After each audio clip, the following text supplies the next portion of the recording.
The wind came down from the hills smelling of dust and sage, pressing against the barn doors the way it always had, the way it always would. Caleb Holt leaned his forearm against the fence and watched the cattle drift toward the trough, their hides darkening as dusk settled over the ranch. 47 years old, hands permanently cracked, shoulders stooped by work and grief, he looked older than the land he tended. The land endured. He barely did. It had been 12 years since the night the sheriff's car rolled up his driveway, headlights cutting through the dark like knives. 12 years since the words accident, river, no survivors turned his world into a hollow echo. 12 years since he buried an empty coffin and learned what it meant to keep breathing while everything inside you stopped. He had not remarried. He had not moved away. He had not forgiven the world for taking Mara. Caleb lived with her ghost in every corner of the house. Her boots still sat by the door, leather cracked but shaped to her feet. A chipped blue mug she loved rested in the cupboard, untouched. He told himself he kept these things because someday he would be strong enough to let them go. The truth was simpler and crueler. Letting them go felt too much like letting her die all over again. That afternoon had started like any other. A fence needed mending. A calf had been born too early and needed tending. The sun had moved across the sky in its slow, indifferent way. Caleb had just finished washing his hands at the pump when he heard a car.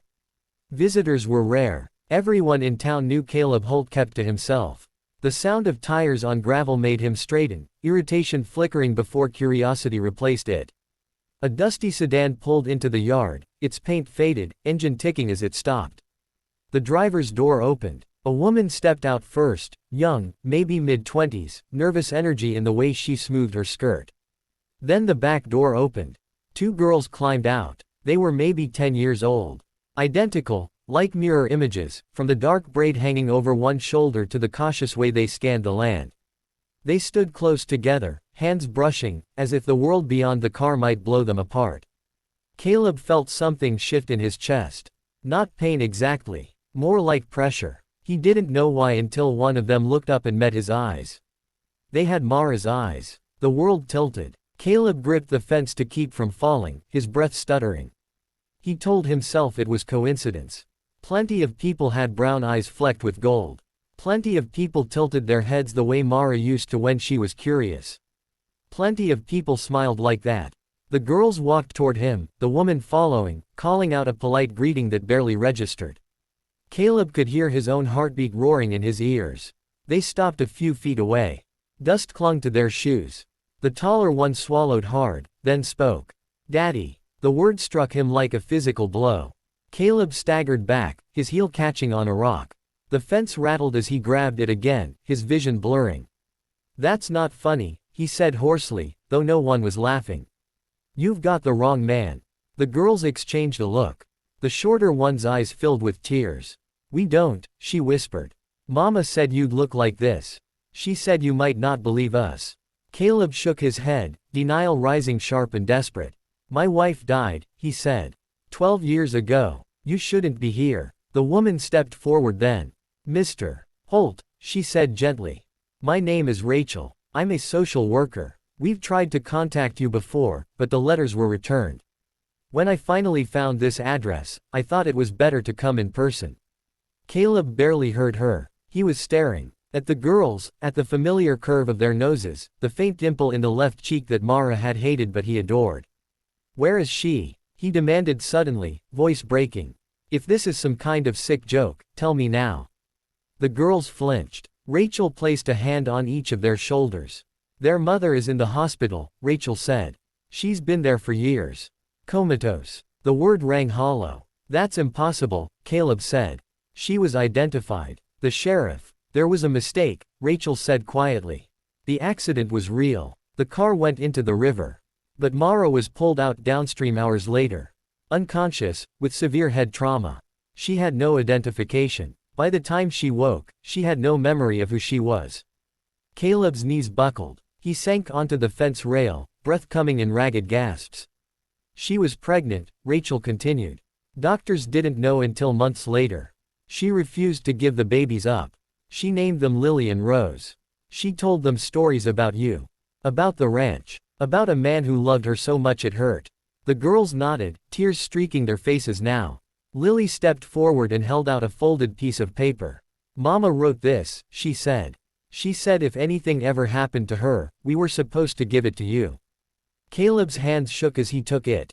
The handwriting was Mara's. He would have recognized it anywhere. Caleb, if you are reading this, then something has gone wrong. I am so sorry for the pain you must have lived through. Please know I never chose to leave you. I tried to remember. I always tried. These girls are your daughters. They are my miracle. They are you. Love them the way you loved me. I hope someday I can come home. The letter slipped from his fingers. Caleb pressed his hands to his face and sobbed, the sound tearing out of him like an animal wound. 12 years of grief poured out in that moment, soaking the dirt at his feet. He felt small hands touch his arm. It's okay, Daddy, Rose said softly. We're here. The weeks that followed blurred together. Rachel handled the legal maze. DNA tests confirmed what Caleb already knew in his bones. Lily and Rose were his. The ranch house, once silent, filled with footsteps and laughter and arguments over chores. Caleb learned how to braid hair with clumsy fingers, how to cook something other than beans, how to listen. At night, after the girls were asleep, he sat alone at the kitchen table and stared at Mara's mug, his heart aching with a new kind of hope that terrified him more than grief ever had. He visited the hospital for the first time on a cold morning when frost clung to the windows. Rachel warned him it might be hard. She didn't warn him it might be impossible. Mara lay still in the bed, her hair streaked with gray, her face thinner but unmistakably hers. Machines hummed softly around her. Caleb stood frozen in the doorway. Hi, Mara, he whispered. It's me. He talked to her for hours. About the ranch. About the girls. About the life they could still have. He told her he wasn't angry. He told her he was waiting. Months passed. Seasons turned. Lily and Rose settled into school, their roots sinking into the land as if they had always belonged there. Caleb laughed more than he cried, though sometimes he did both at once. One spring afternoon, the hospital called. Caleb arrived breathless, heart pounding. A nurse met him at the door, smiling. She woke up, she said. Caleb walked into the room slowly, afraid of shattering the moment. Mara's eyes were open. They found him, focused, filled with confusion and then something else. Recognition. Caleb, she whispered, her voice thin but real. He crossed the room in 2 strides and took her hand, pressing it to his cheek. I'm here, he said. I never left. Tears slid down her temples. I dreamed of you, she said. Of 2 little girls running through fields. He laughed through his tears. They're waiting for you, he said. They call me Daddy. Mara smiled, weak but radiant. Good, she said. You always were. When they brought Lily and Rose in, the girls hesitated only a moment before running to the bed, climbing carefully beside her. Mara wrapped her arms around them as best she could, sobbing openly. Caleb watched, his heart so full it hurt. The past had not been erased. The pain had not been undone. But something stronger had grown in its place. That night, as the sun dipped behind the hills, Caleb stood on the porch of the ranch house, his family inside, laughter drifting through the open windows. The wind moved through the grass, carrying the scent of sage and home. For the first time in 12 years, Caleb Holt believed in miracles.